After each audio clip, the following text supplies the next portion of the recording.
അറക്കാൻ ഭാഗത്തിന് ഒരുത്തനെ കൈ കിട്ടിയ കൊന്ന് തള്ളുക, അബ്സല്യൂട്ട് ഡിമോളിഷൻ. ഇതാണ് കേരള ബ്ലാസ്റ്റേഴ്സിന്റെ ആദ്യ പകുതിയിലെ മത്സരത്തിനെ കുറിച്ച് പറയാൻ. ഡ്യൂറന്റ് കപ്പിലെ കേരള ബ്ലാസ്റ്റേഴ്സിന്റെ ഗ്രൂപ്പ് സ്റ്റേജിലെ അവസാന മത്സരത്തിന്റെ ആദ്യ പകുതിയിൽ ഗോളുകളുടെ ആറാട്ട് നടത്തിക്കൊണ്ട് CSFന്റെ പ്രൊട്ടക്ടേഴ്സ് ഫോഴ്സിന്റെ നെഞ്ചിൽ കയറിയിരുന്ന ബ്ലാസ്റ്റേഴ്സിന്റെ താരങ്ങൾ ആറാടി എന്ന് പറഞ്ഞാൽ അതിനകത്ത് അതിശയോക്തി ഒന്നുമില്ല. അബ്സല്യൂട്ട്ലി CSFന്റെ പ്രൊട്ടക്ടേഴ്സ് ഫോഴ്സിനെ ഹതാശരാക്കി കളയുന്ന പ്രകടനമായിരുന്നു കേരള ബ്ലാസ്റ്റേഴ്സിന്റെ പ്രകടനം. CSFന്റെ ആക്വാക്യം സെക്യൂരിറ്റി ആൻഡ് പ്രൊട്ടക്ഷൻ ഒക്കെയാണ്, പക്ഷേ ഒരിക്കലും അവർക്ക് തങ്ങളുടെ ഗോൾ പോസ്റ്റിനെ പ്രൊട്ടക്ട് ചെയ്ത് നിർത്താൻ കഴിഞ്ഞില്ല.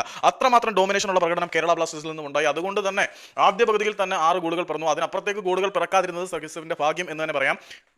ഇനി ഒരു 3 ഗോളുകളും കൂടി അടുത്ത പകുതിയിൽ കേരള ബ്ലാസ്റ്റേഴ്സിന് നേടാൻ കഴിഞ്ഞാൽ ഡ്യൂറന്റ് കപ്പിന്റെ ചരിത്രത്തിലെ ഏറ്റവും ഉയർന്ന ഗോളുകൾ നേടുന്ന ടീം എന്ന റെക്കോർഡ് കേരള ബ്ലാസ്റ്റേഴ്സിനെ തേടിയിരിക്കുകയാണ്. ആദ്യ പകുതിയിലെ മത്സരത്തിന്റെ സ്റ്റാറ്റിനെ കുറിച്ച് പറയുകയാണെങ്കിൽ 63% പന്തിന്റെ കൈവശാവകാശം ബ്ലാസ്റ്റേഴ്സിന് തന്നെയായിരുന്നു. 18 ഷോട്ടുകൾ ബ്ലാസ്റ്റേഴ്സ് തീർത്തപ്പോൾ CSFന് ഉതിർക്കാൻ കഴിഞ്ഞത് വെറും 6 ഷോട്ടുകൾ മാത്രമാണ്. ബ്ലാസ്റ്റേഴ്സിന് 9 എണ്ണം ടാർഗറ്റിലേക്കായിരുന്നു, 3 എണ്ണം മാത്രമാണ് CSFന് ടാർഗറ്റിലേക്ക് അടിക്കാൻ കഴിഞ്ഞത്. 3 തവണ ബ്ലാസ്റ്റേഴ്സ് ഫൗൾ കമ്മിറ്റ് ചെയ്തു. അതിനിടയിൽ ആ ക്രിസ്റ്റൽ ജോൺ അങ്ങനെയുള്ള തനിക്കുണം കാണിച്ചിട്ടുണ്ട്. ബ്ലാസ്റ്റേഴ്സിനെ കൈ കിട്ടുമ്പോഴെല്ലാം ക്രിസ്റ്റൽ ജോണിന്റെ ആ തൊട്ടിത്തരം പുറത്തു വരുന്നത് ഇന്നും കണ്ടിട്ടുണ്ടായിരുന്നു. കാരണം ഐമനെ ഫൗൾ ചെയ്തപ്പം അങ്ങേരുടെ ആറ്റിറ്റ്യൂഡ് വേറെ ആയിരുന്നു. നവോച്ചയുടെ കാര്യത്തിലും അങ്ങനെ തന്നെയാണ്.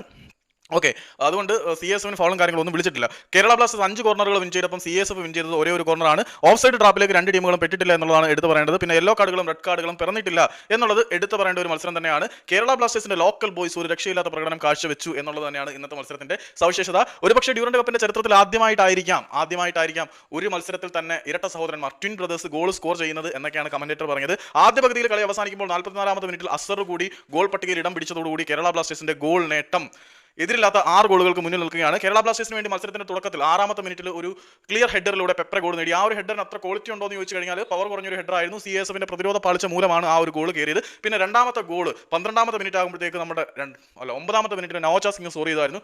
എന്റെ പൊന്നു മക്കളെ, കിടിലൻ ഫിനിഷ്, നല്ല കിണ്ണം ഫിനിഷാണ്. 3-ാമത്തെ ഗോൾ സ്കോർ ചെയ്തത് ഐമൻ ആയിരുന്നു. ഐമന്റെ ഫിനിഷും മികച്ചത് തന്നെയായിരുന്നു. പിന്നെ 4-ാമത്തെ ഗോൾ പിറക്കുന്നത് നമ്മുടെ 20-ാമത്തെ മിനിറ്റിൽ നോയിൽ നിന്ന് തന്നെയായിരുന്നു. അത് അത്യാവശ്യം കുഴപ്പമില്ലാത്ത ഗോളായിരുന്നു. പിന്നെ നവോച്ച സിംഗിന്റെ ഗോൾ അബ്സല്യൂട്ട്ലി ബാങ്ങർ എന്ന് തന്നെ പറയാം. 25-ാമത്തെ മിനിറ്റിലായിരുന്നു നവോച്ച സിംഗ് ആ ഒരു ഗോൾ നേടുന്നത്. പിന്നെ 44-ാമത്തെ മിനിറ്റിലേക്ക് എത്തിയപ്പം നമ്മുടെ ഇരട്ട സഹോദരനായിട്ടുള്ള അസറും ഗോൾ നേടി. എൻ്റെ പൊന്നു മക്കളെ, അസറിന്റെ ടേൺ എന്നൊക്കെ പറഞ്ഞാൽ വേൾഡ് ക്ലാസ് ടേൺ, ലിറ്ററലി തള്ളുന്നതല്ല, വേൾഡ് ക്ലാസ് ടേൺ ആണ്. അസറും ഐമനും പന്തും കൊണ്ട് കാണിക്കുന്ന ഇവന്മാരുടെ ടേൺ ഒരു രക്ഷയില്ലാത്ത. ഇന്ത്യൻ താരങ്ങളിൽ ആരും ഇപ്പം ഒരു വേൾഡ് ക്ലാസ് ടേൺ ആണ് അസർ നടത്തിയത്. ഐമനും അതുപോലുള്ള ടേണുകൾ നടത്തുന്നുണ്ട്.